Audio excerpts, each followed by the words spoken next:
I'm going to take this opportunity and give my poor DeWalt portable table saw a rest. I could have bought pickets, sections of picket fence, but I had some 6x6s, 12-foot 6x6s just sitting around for the last 8 years not doing anything. And so I pushed my DeWalt table saw to the max, and it laughed at me because it could handle everything. Made those pickets out of 6x6s and then ripped 2x4s in half to make the rails. Anyway, I had a question regarding the fixture I sinew back bows with. Rawhide back too. And it's a simple affair. It's just a length of wood with a couple feet screwed onto it. And then these blocks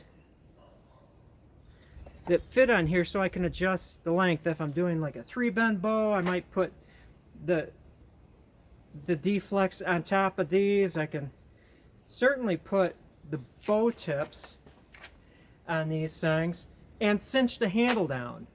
This traces of unwaxed dental floss, and I can tie the handles down to keep the bow from sliding off, because you don't want the bow to slide off. The one note I would say is that's actually a pretty dangerous cut on a table saw. I mean, you could certainly take a wider board, so when you're running it through along the fence this way, you can use dado blades or what have you, just run it a bunch of times. Having it thicker, know what I mean, jelly bean, so it's not going to tip and cut your fingers off. It's on you to figure out a safe way to cut that rabbit. Now another way might be, you've got this right here. It's going to be the same, you know, width as that channel. Maybe you have 3-piece, where you have a section of this running down the center and then a couple side pieces there. And you could be tricky and even have those side pieces come up to the side to keep the bow from slipping off. But that's it.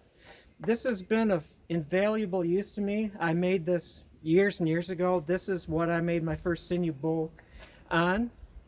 It's got just years of accumulated dripping of hide glue and pieces of sinew glue to it, but I like it. Simple, simple. And as far as my shaving bench, don't overthink it. You have a bench that's at a comfortable height. Somehow have legs so it doesn't sit on the ground and it's stable. Long enough span for you to like move back and forth. Don't just have like a tractor seat on there, because as you're working the bow, you might want to slide off or slide back.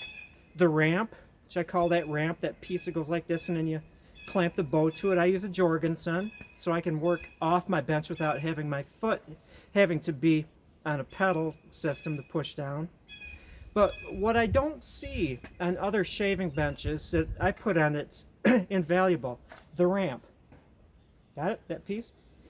And I'm clamping up near my wrist, and then the bow lays down the ramp. I actually have 2 holes bored in there at the base, side by side.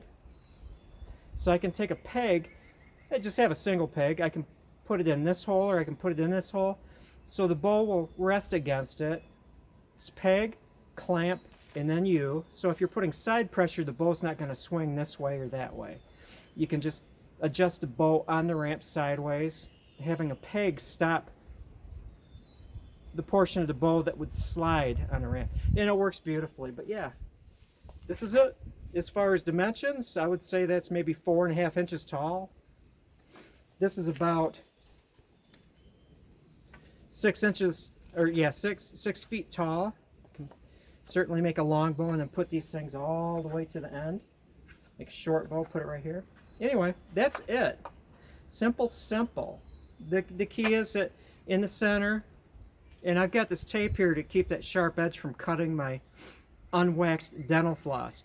Sinew right over it. You get the sinewing done. You could leave it tied down, or else you could just take it and cut it and then just slide it right out from the sinew. Now when I'm wrapping a bow, I don't have the handle cinched down.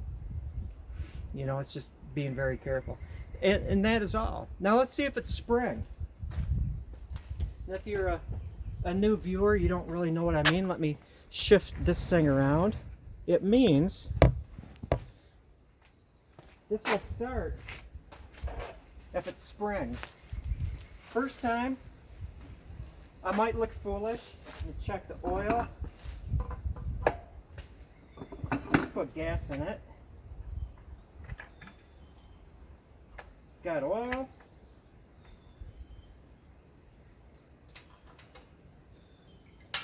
I have gas. Let's see if it's truly spring.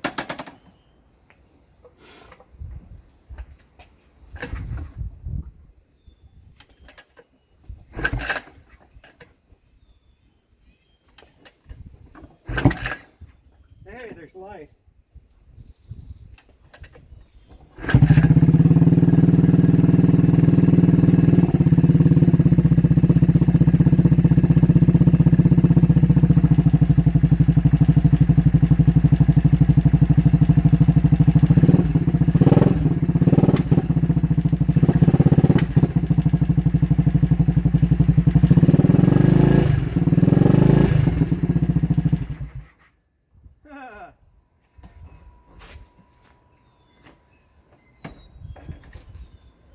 I guess spring has sprung. The Yamaha has sprung into life. Have a good one.